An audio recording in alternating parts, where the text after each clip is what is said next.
అట్లయితే చిన్న మెల్లగా 30 నెంబర్ వస్తుంది. ఇగో గిల్ల తీసుకో మా అత్తయ్య. చీ అవి ఏం మంచిలేవు, నాకు ఏమద్దు అవి. అయ్యో అక్క నీకు కాదు మీ వదినకే.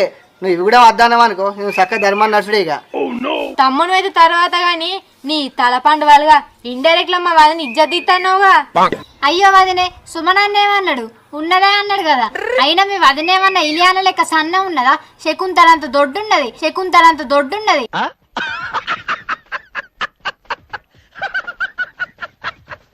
తమ్ముడు తెచ్చేటోని అన్ని రకాల గాజులు లేవాలి. ఈ చిన్న సైజులు తెచ్చి పెద్ద సైజులు లేకపోతే ఎట్లా? ఇప్పుడు ప్రత్యేకంగా గాజుల కోసం నేను ధర్మారం పోవాలా? తెచ్చేటోని ఆయన అవి తెస్తేమో. నాకేం తెలుసు మీ పైన డ్రమ్ అంత ఉంటుందని. ఇగో నువ్వు ఊకే మా వదిన డ్రమ్ నాకు. నేను అవసరం అయితే ధర్మారం పోయి కొనుకొచ్చుకుంటా. అయ్యో అక్క నువ్వే ఫస్ట్ డ్రమ్ లెక్క ఉంటుంది అన్న, తర్వాత నేనన్నా, దాని తప్పే ఉన్నది. సరే నేను ధర్మారం పోయి తెచ్చుకుంటా, నువ్వు ఏరుకొని మంచి గాజులు.